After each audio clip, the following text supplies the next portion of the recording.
Hello and welcome back to the Squirrelhead YouTube channel, and this is going to be the Let's Preview for the Burnley game at the weekend. And I have no doubt that this is going to be a tough game, I really do. I'm not even going to say anything like, oh, this should be an easy game at all. It won't be. You've got a Burnley side that started their season off with a 3-2 victory over Chelsea. And Chelsea, while they didn't start their season off very well, obviously with that result, it was a ridiculous result and it was a great result for Burnley. And to be fair, Burnley haven't done too badly since the start of the season. They are on the exact same points as Liverpool. They've actually got one better goal difference than us, so we're 8th in the table and they're 7th.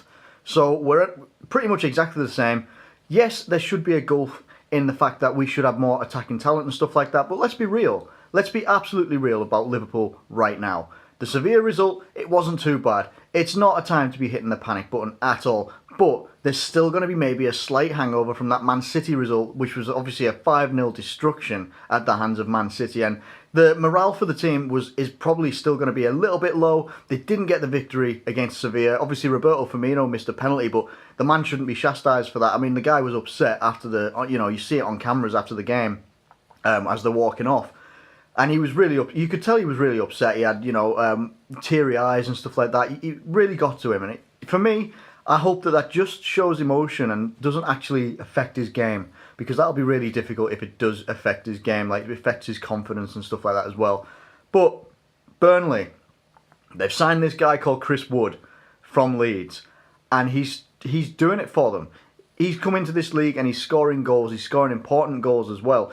Looking at the last game against Crystal Palace, now Crystal Palace actually played well, but very, very early on, Chris Wood gets onto a defensive lapse by Crystal Palace, and he scores a goal, and that's what you want. That is what you need, and that's what they've got. They seem to be a lot more solid. They seem to be like starting to solidify themselves into maybe getting into that middle part of the Premier League by the end of the season and stuff like that.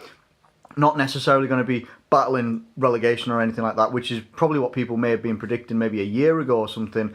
But you know what? They're doing very well, and Sean Dyche has done a hell of a job. He seems to be, as I think I've said before in a couple of videos, where he'll sell like a star striker or something like that. So say when he sold Danny Ings an 18 goal a season, or in the season that they got relegated at least, 18 goals in the Premier League, and they got relegated and got sold to Liverpool. Since then he's had so many injury problems and has a new one right now, which is kind of devastating because I like the guy. I'd love to see him playing, but it's not happening.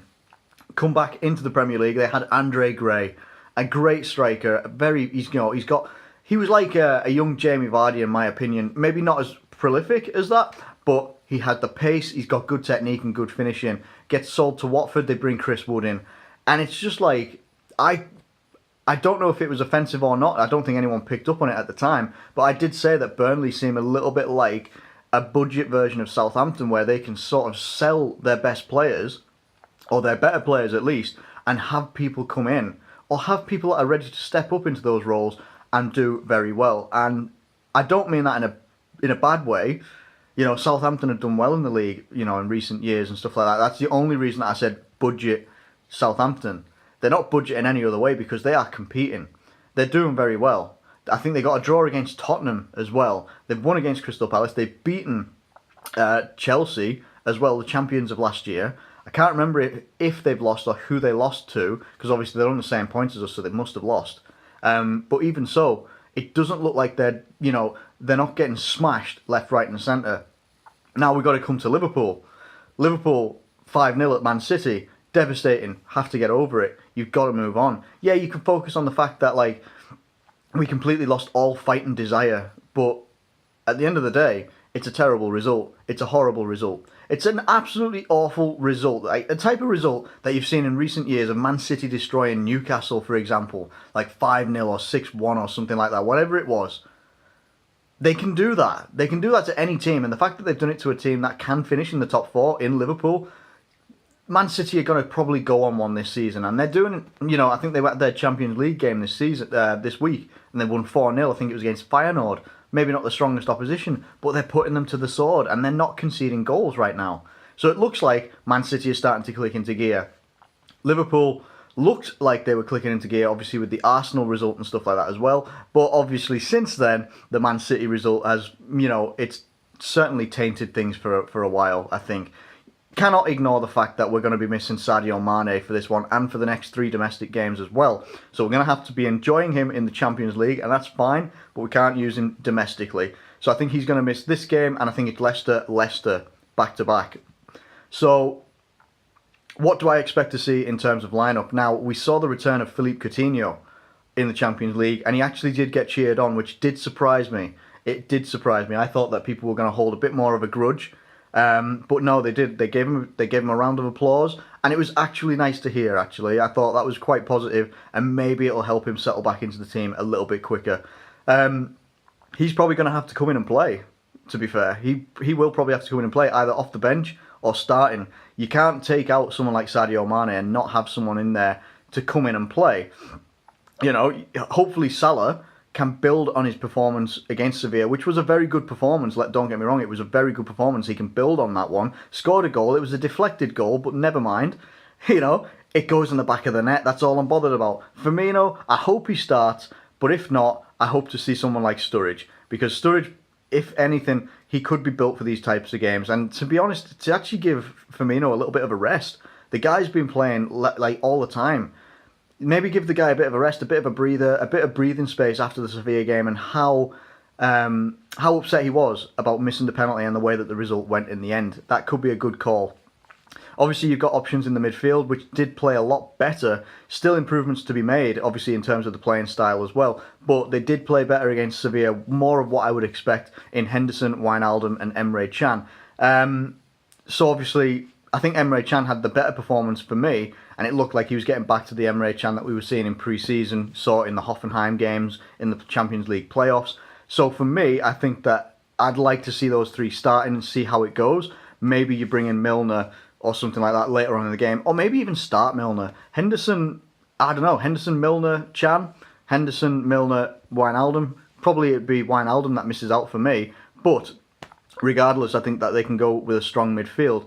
Then we obviously come to the back line. I want to see Andrew Robertson. I don't care that Moreno had a pretty good performance against Sevilla. I want to see Andrew Robertson. Otherwise, what was the point in signing the guy? Because whenever he's played for Liverpool, in the short snippets that we've seen of him, or short games that we've seen of him, he's played exceptionally well. And I really want to see him play. I do. I just want to see the guy play. He's got a hell of a delivery. And I know, yeah, Moreno might be doing well right now, but it still concerns me in the fact that Moreno still gets stuck up the pitch. He's not defensively solid. He's not defensively minded up here. I want to see Andrew Robertson playing because he can attack but he can defend as well. And that will help us if we're going to be starting people like Lovren. I hope to see Klavan. If we start Andrew Robertson, if we start Andrew Robertson, I don't care who we start. It can be Lovren or Klavan, but I want to see Klavan because I think Lovren is just making too many mistakes right now. Matip obviously will be a shoo-in. Maybe Joe Gomez at right back, Trent Alexander-Arnold, I'm not sure, but most likely maybe Joe Gomez because now he's going to be suspended for a Champions League game. And then I expect to see Simon Mignolet back in goal because it's weird having Karius in goal. It really is. I don't know what it is about Karius. It's just you can tell he's got potential to be a pretty damn good goalkeeper, and it's just not happening right now. And I want to see Mignolet back in goal just to give us a bit of confidence at the back for once. How do I see this game going? I think it's going to be a tight one. I don't think it's going to be anybody smashing anybody off the board. If I'm being honest, I think it's going to be a draw. I think it's going to be 1-1. And that's just my honest feelings. I think that Burnley have got dangers up front. We've got, a leaky defence at best. We do have attacking talent. We're going to be missing Sadio Mane, but it's one player. We've still got dangerous players. Sturridge, Firmino, Salah, Coutinho. We've still got really dangerous players. Other players that I might not have even mentioned. We've still got dangerous players. We should be able to do it, but can we? Because they've got a very good goalie in Heaton. Although I don't know if he's injured now. I skimmed an article the other day saying that he had surgery or something. They were trying to bring a goalkeeper back in. So I don't know what's going on there. But if they had Heaton in there, I'd be much more concerned because he's a very good goalkeeper and he keeps that back four pretty well drilled as well. So I don't know. I'm going for a draw, 1-1. It sounds negative, but right now I would take it. I'll be honest with you. Yeah, it's Burnley. But we just need points. We do. We need points. I would love a win. I would absolutely love a win. Of course I would. Absolutely I would. But I'm trying to be realistic, and I do think that it will be a 1-1 draw. Let me know what you think in the comments below, whether you're a Burnley fan or a Liverpool fan. It'd be absolutely fantastic to hear from any of you. Let me know just what your thoughts are. What are your teams? You know, what is your team lineup? What's your predictions? Let me know everything in the comments below. If you've enjoyed this video, please drop a like on this video, if you please. Thank you ever so much for watching, as always. Subscribe if you're new around here, and I'll catch you later.